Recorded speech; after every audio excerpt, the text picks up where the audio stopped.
Bonjour Pierre Moscovici. Bonjour. On va évidemment revenir avec vous sur les questions budgétaires, la dette, mais aussi les derniers rapports de la Cour des comptes, votre institution. Avant cela, l'actualité de ce matin, c'est bien sûr ce séisme dans la vie politique française. Nicolas Sarkozy, un ancien président, bientôt incarcéré. C'est historique. Est-ce que pour vous, qui avez été par ailleurs ministre, responsable politique, est-ce que pour vous, il y a un côté un peu choc, un peu déflagration ce matin ?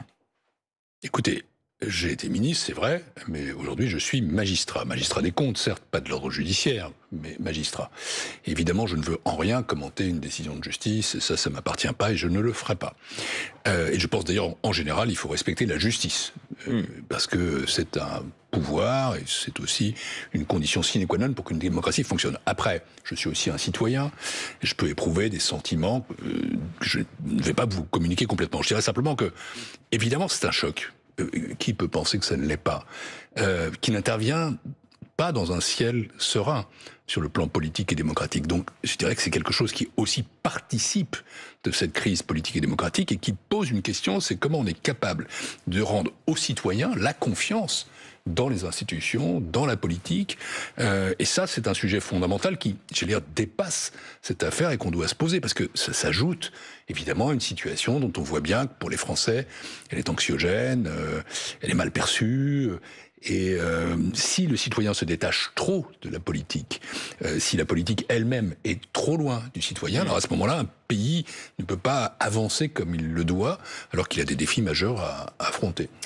Qu'on comprenne bien, Pierre Moscovici, évidemment, cette condamnation assortie d'une incarcération inéluctable, elle a suscité beaucoup de réactions. Est-ce que vous y voyez une atteinte à l'état de droit, ou plutôt pour vous, est-ce que c'est la preuve que l'état de droit fonctionne ? Écoutez, je ne vais pas commenter en quoi que ce soit cette décision de justice qui est une partie de l'état de droit. Et si on commence à critiquer les décisions de justice, justement, on remet en cause l'état de droit. Après, tous les jugements peuvent être commentés, analysés, disséqués. C'est pas mon rôle de le faire. Donc je me place pas du tout sur ce terrain-là. Je me place sur un autre terrain qui est un terrain, comment dire, encore une fois, d'hommes, de citoyens, de responsables politiques que j'ai été, qui réagit, qui se dit quand même, un président de la République qui dort en prison, c'est pas banal. Et c'est aussi, quelque part, un symptôme de toute une série de dérèglements qu'il faut traiter à un moment donné. Un ancien président qui dort en prison, est-ce que c'est un élément supplémentaire dans la crise démocratique ? C'est ce que vous nous dites ? Je dis en tout cas que ça intervient sur un paysage de crise politique et démocratique. C'est pas le fait lui-même. Encore une fois, personne ne souhaite de mal à Monsieur Sarkozy. Il a été président de la République et ça mérite en toute hypothèse le respect pour sa personne, pour la fonction qu'il a exercée. Après, la justice donne son sentiment, elle fait ses choix, elle donne ses jugements, on les respecte, mais néanmoins, il faut réfléchir plus largement. Voilà mon message sur notre système politique, démocratique, nos institutions.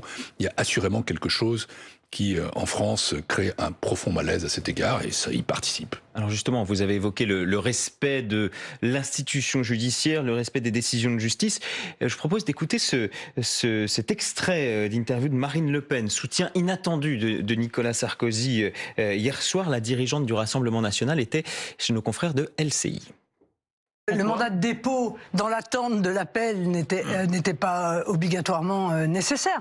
Donc je pense qu'il n'a pas tort quand il dit qu'il y a une volonté d'humilier. Ils veulent voir Nicolas Sarkozy arriver avec son baluchon et aller en prison. Les Français commencent à se poser des questions sur notre justice. Voilà, ces questions autour de la justice qui sont pointées par Marine Le Pen, par aussi de l'autre côté les soutiens de Nicolas Sarkozy. Vous disiez, vous êtes vous-même magistrat d'une certaine façon. Non, pas d'une certaine façon, tout à fait. J'ai prêté serment, j'ai une robe, une hermine, donc comme vous le disiez, vous n'êtes pas dans des palais de justice. Est-ce que quand même ces questions autour de la justice, ces remises en cause autour de la justice ne sont pas de nature à aggraver encore la crise démocratique que nous connaissons et la défiance? Je ne veux pas commenter plus ce sujet, je ne le peux pas.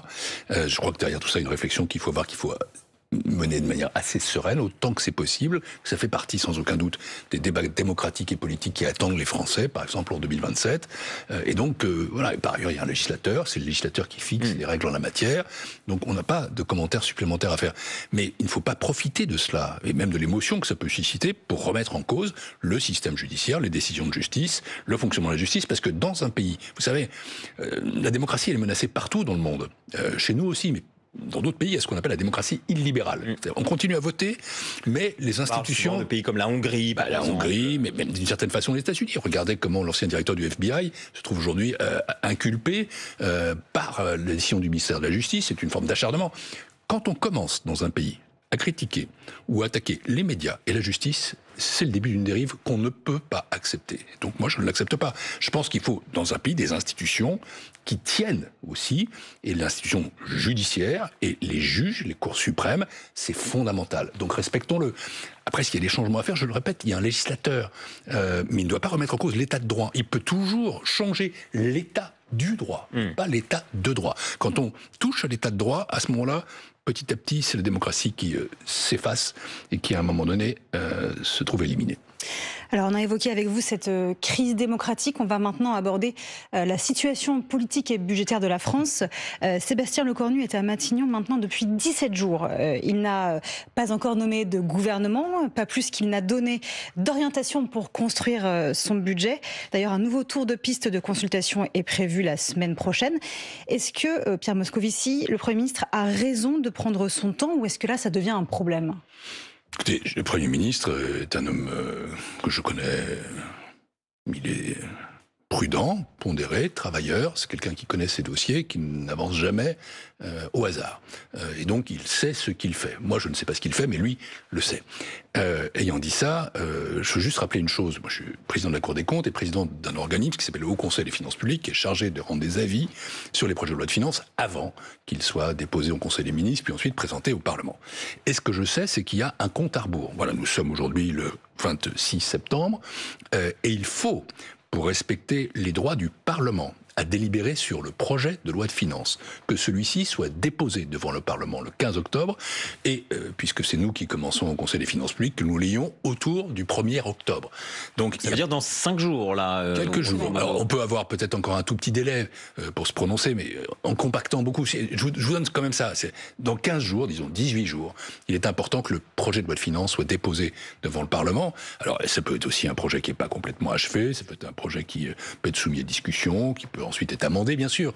Mais la loi de finances, elle est toujours votée par le Parlement, proposée par le gouvernement, examinée par le Haut Conseil, elle passe aussi au Conseil d'État, pardon d'être un peu sur les procédures, mais je rappelle ça en termes de délai. Voilà, il est là depuis 17 jours, et dans 17 jours, à peu près, il doit y avoir un PLF qui est déposé devant le projet de loi de finances. Projet de loi de finances, pardon. Ça veut dire que vous n'avez eu jusqu'à maintenant aucun échange avec le Premier ministre, il ne vous a pas sollicité? Non, j'ai pas rencontré le Premier ministre. Il a pas mal de travail. On doit se voir. C'est tout à fait prévu. Il m'a gentiment adressé un mot la première nuit de son installation à Matignon. Mais je suis très patient et je sais que nous nous verrons. Et la Cour des comptes, encore une fois, et le Conseil des finances publiques, qui sont là pour aider à la qualité de la décision. Ils sont ici là pour se prononcer sur la situation des finances publiques. Nous le ferons en toute indépendance. Vous avez évoqué ces délais, Pierre Moscovici. Est-ce qu'aujourd'hui vous avez des signes qui peuvent vous laisser penser que ces délais ne seraient pas respectés? Non, mais le silence est d'or et le secret est bien gardé. Notre dette a battu un nouveau record. On a eu les chiffres hier, 115,6% du PIB. On a passé le cap des 3 400 milliards d'euros. C'est le chiffrage de l'INSEE, donc plus 70 milliards au printemps. Ça veut dire, avec cette hausse de la dette, hausse des taux d'intérêt.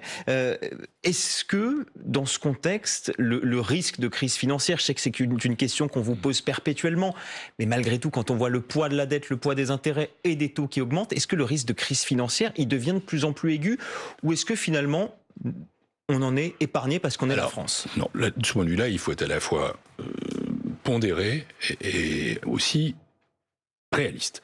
Pondéré au sens où non, le FMI n'est pas en train d'arriver à Paris. Pondéré au sens où non, la France n'est pas en train de faire défaut. Et je pense que ça n'est pas près d'arriver. Nous avons un marché large, liquide, une dette publique qui est bien gérée, et nous sommes un pays solide. Donc nous accablons donc pas d'inquiétude finalement. Non, pas du tout. Ça, c'est pour vous dire, ne jouons pas les Cassandres et ne soyons pas catastrophistes. Après, sur le réalisme, notre situation se dégrade. Elle se dégrade sérieusement, rapidement et de manière préoccupante. Et autant je vous dis aujourd'hui tout ça n'existe pas, autant je peux pas vous dire dans 2 ans, dans 3 ans ça n'existe pas. Et à court terme, nous avons déjà suffisamment de risques. Lesquels? En effet, les taux d'intérêt augmentent. En effet, la dette augmente. Ce qu'on appelle le service de la dette, c'est-à-dire le remboursement annuel de la dette, dette, il a été déjà presque triplé, de 25 milliards à 70 milliards depuis 2021. On va atteindre les 100 milliards. Comment voulez-vous qu'on réponde aux besoins de l'écologie, de la défense, de la société, de l'innovation, de la compétitivité quand on doit autant d'argent? C'est comme pour un ménage. Si vous mettez les 2/3 de votre revenu dans le remboursement du logement, vous n'allez pas vous payer en plus une voiture, une télévision et des bonnes vacances pour les enfants. Donc vraiment, je trouve qu'on a une situation, on a une sorte de nœud coulant autour du cou qui petit à petit se resserre, et c'est pour ça qu'il faut desserrer les taux. Autrement dit, mon message, c'est non, pas de panique, mais oui, de l'action rapide. Et c'est pour ça que le budget, le projet de loi de finances qui doit être déposé, doit être sérieux et marquer clairement la volonté de réduire les déficits et de retrouver le chemin de la maîtrise de la dette qui ne s'envole pas, mais quand même continue. Nous sommes sur, si vous voulez, aujourd'hui, il y a une boule de neige, un effet boule de neige. Ça gonfle, ça gonfle. Il ne faut pas qu'il y ait une avalanche. Une action rapide, est-ce que ça veut dire qu'il faut absolument maintenir l'objectif de revenir sous la barre des 3% de déficit public en 2029, c'était l'objectif de François Bayrou, ou est-ce qu'on peut se permettre de décaler à, par exemple, à 2032, c'est ce que préconise le Parti Socialiste, cette ancienne famille politique? Je crois que c'est pas raisonnable. Vous savez, on devait le faire en 2024, puis en 2025, puis en 2027. C'est moi-même qui ai proposé qu'on le fasse en 2029 parce que ça devenait trop serré. Je ne dis pas au 0,1 point près ce qu'on doit faire pour 2026. Si on fait un peu moins cette année, il faudrait faire un peu plus l'année prochaine. Mais il faut garder un cap, parce que vous savez, dans la zone euro, nous sommes les seuls à être dans cette situation. Nous sommes le déficit le plus élevé de la zone euro. Nous avons maintenant la 3e dette de la zone euro en pourcentage du PIB, la plus élevée en volume, et un service de la dette qui explose. Ça n'est pas raisonnable. Pourquoi c'est pas raisonnable? C'est pas par amour de l'austérité ou de tel ou tel critère. C'est simplement parce que c'est mauvais pour le pays. Un pays qui continue à s'endetter est un pays qui s'enfonce. Pierre Mendès France, qui aimait bien citer François Bayrou, disait « Les comptes en désordre sont le signe des nations qui s'abandonnent ».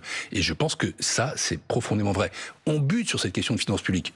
Michel Barnier est tombé dessus, François Bayrou est tombé dessus, mais c'est pas par masochisme qu'ils l'ont fait, c'est parce qu'ils savaient quand même. Après, les chiffres peuvent être affinés, précisés, amodiés quelque peu, mais ils savaient qu'on ne peut pas ne pas traiter cette question maintenant parce que ça met la France en danger. Le plan de François Bayrou, c'était 44, les socialistes disent à peu près moitié moins. Il faudra un accord avec les socialistes. Est-ce que le bon étiage, est-ce qu'on peut se permettre d'être à 25, 30, 35, ou vous dites, attention, il faut que ce soit 40, vous n'êtes pas, vous n'êtes pas avec votre calculatrice, mais quand même. Non, écoutez, on va pas jouer à ça c'est un peu du marchandage, ou c'est la négociation. Je ne suis pas marchand, je suis président de la Cour des comptes. Mais certains disent une trentaine de milliards, ça pourrait passer. Écoutez, puisque on veut jouer à ce jeu, je dirais que le diviser par 2, les forces, c'est pas réaliste, qu'il y a peut-être quelques marges de manœuvre, pas si importante que ça. Voilà, c'est ma formule. Vous restez avec nous, Pierre Moscovici. On va se retrouver dans quelques secondes. On va continuer à parler des sujets budgétaires, notamment juste après le fil info de 9h moins le quart. Diane Ferchit. La colère des agriculteurs ne faiblit pas avec de nouvelles actions ce vendredi à l'appel de la FNSEA et des jeunes agriculteurs. Mobilisation contre l'accord avec les pays du Mercosur et avec entre autres une distribution de produits locaux dans le Pas-de-Calais, un convoi de tracteurs dans le Cher ou encore un rassemblement, une vingtaine de tracteurs réunis en ce moment devant le château de Versailles. Nicolas Sarkozy connaîtra le 13 octobre la date de son incarcération. L'ex-chef de l'État est convoqué ce jour-là par le parquet national financier après sa condamnation dans l'affaire libyenne, 5 ans de prison avec exécution provisoire. Il va donc être incarcéré même s'il a déposé un recours. Des opérations de désinfection du réseau d'eau en cours dans un internat de Saint-Jean-de-Maurienne en Haute-Savoie.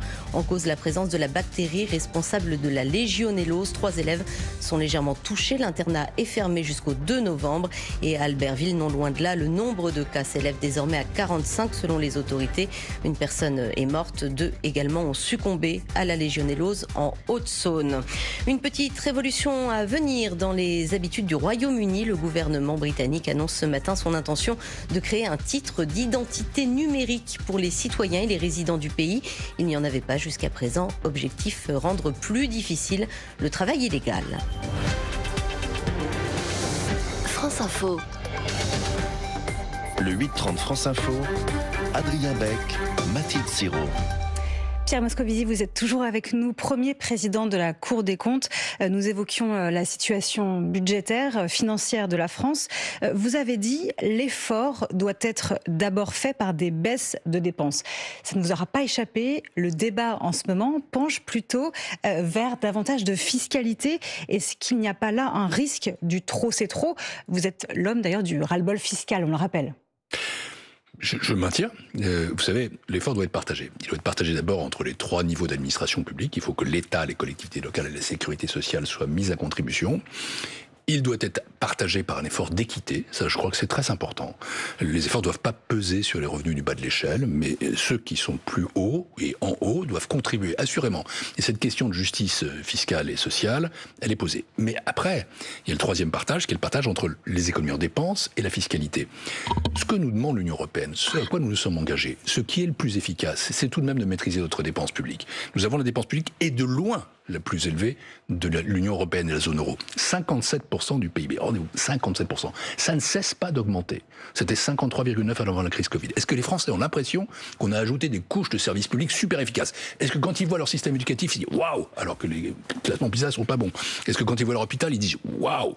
C'est pas vrai non plus. Donc si vous voulez, il faut vraiment améliorer l'efficacité, la qualité de la dépense publique. Après, une fois qu'on a fait cet effort d'économie, il reste une part pour la fiscalité. Oui, ras-le-bol fiscal, qu'est-ce que je voulais dire? Je voulais pas dire que la fiscalité est un tabou. Je n'ai jamais pensé ça. Rappelons que c'était sous le mandat de François Hollande que vous aviez dit. Absolument. Je pensais qu'on en avait fait un peu, déjà beaucoup trop. La première année, je voulais pas qu'on en rajoute la deuxième. Voilà, c'était ça le contexte. Mais je n'ai jamais pensé que la fiscalité, c'était interdit. En démocratie, la fiscalité, c'est central. Il n'empêche que il faut que la proportion soit d'abord des économies en dépenses, ensuite de la fiscalité, et que l'effort fiscal soit un effort de justice. C'est-à-dire qu'il touche d'abord ceux qui sont dans ce pays les plus fortunés et les plus prospères. On sent bien qu'il y a une demande là-dessus. C'est pas qu'une demande sociale, c'est aussi une considération de ce qui a pu se passer sur les inégalités, etc. Ça pour autant, n'invite pas à mettre en place une fiscalité confiscatoire.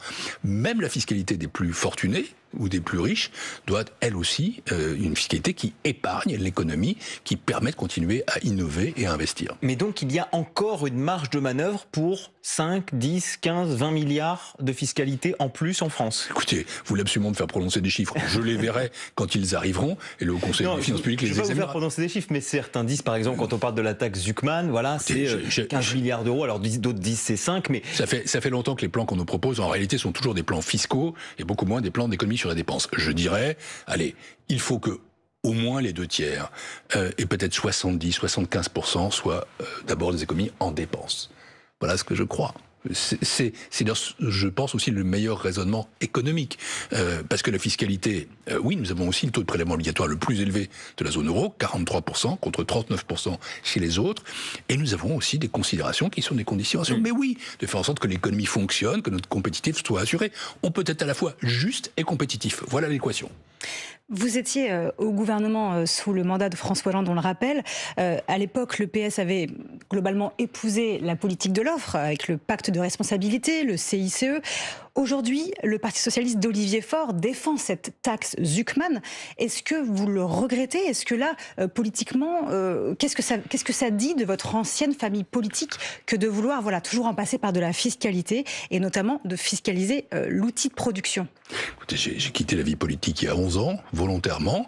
Ça ne veut pas dire que je n'ai pas de convictions personnelles. J'aurai peut-être l'occasion de les exprimer à nouveau un jour, mais pour le moment, j'ai un devoir de réserve.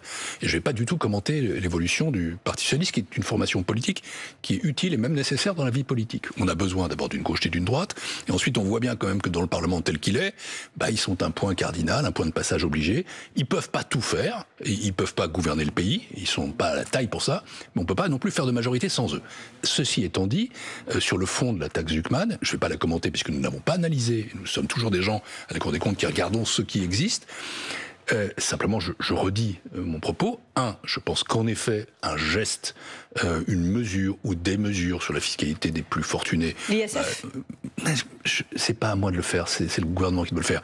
Enfin, une mesure de cette nature-là, elle est sans doute demandée, et elle est sans doute une condition aussi pour trouver un accord, et je pense qu'elle est tout de même possible, parce qu'il y a des marges de manœuvre de ce côté-là. Après, il faut, je le dis, épargner l'économie. C'est-à-dire, il faut quand même que nos start-up, nos entreprises innovantes, que l'outil de travail travail puisse continuer à être ici, en France, et qu'on puisse se développer. Voilà, c'est un peu ça l'équation.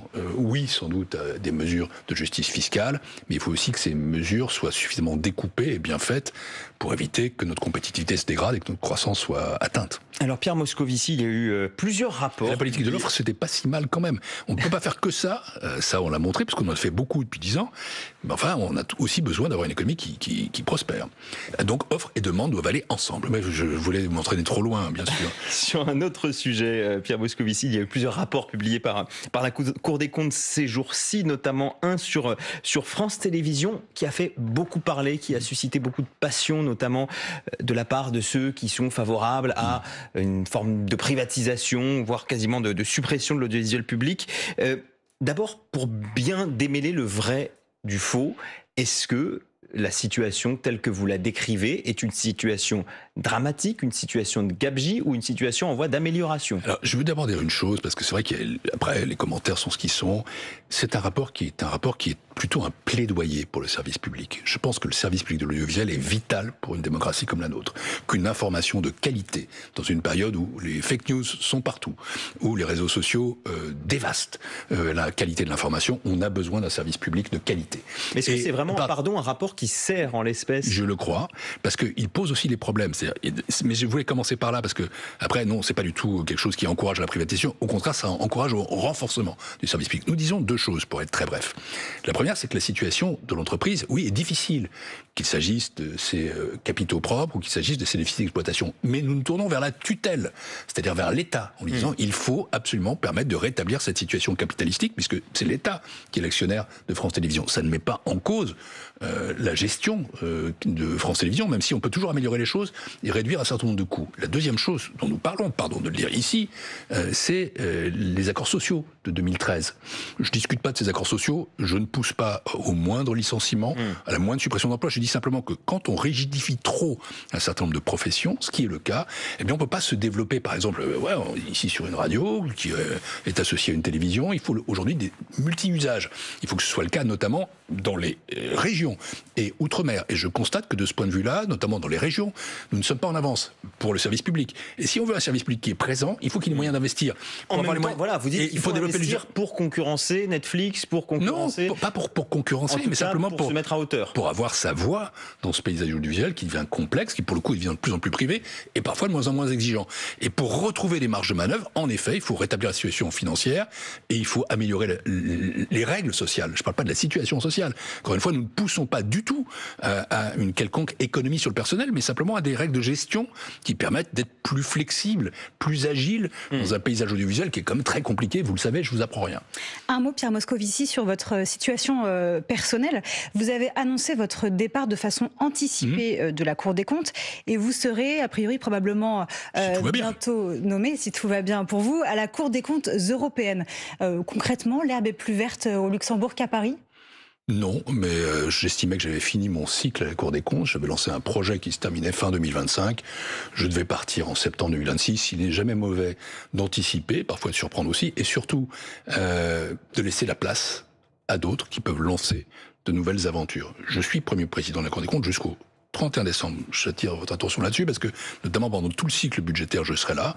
Ensuite, je céderai la place sereinement parce que j'ai fait ce que j'avais à faire. J'ai beaucoup transformé la Cour des comptes. Je prouve une certaine fierté. Et puis après, une autre vie commencera. On verra ce qui se passe. Comme disait Talleyrand, je suis à la disposition des événements.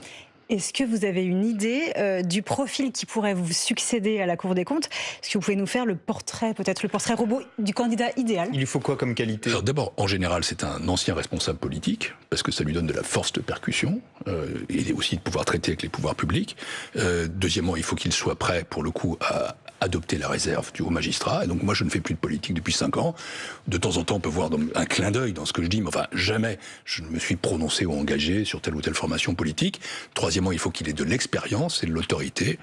Après, peut-être est-ce le temps d'une femme, parce que je constate dans la galerie des portraits de la Cour des comptes qu'il y a eu 36 premiers présidents et aucune première présidente. C'est pas pour donner un nom, parce que on le dit à chaque fois. Borne, peut-être, certains disent. C'est le président de la République qui choisira. En tout cas, vous donnez votre souhait plutôt une femme. Non. Je pense peut-être une femme. De manière globale, vous savez, moi, en 5 ans, j'ai recruté plus de femmes que d'hommes à la Cour des comptes. Je pense que c'est pas mauvais de féminiser notre haute administration. Elle en a besoin. Ça n'est que rattraper un retard considérable. Merci à vous, Pierre Moscovici, premier président de la Cour des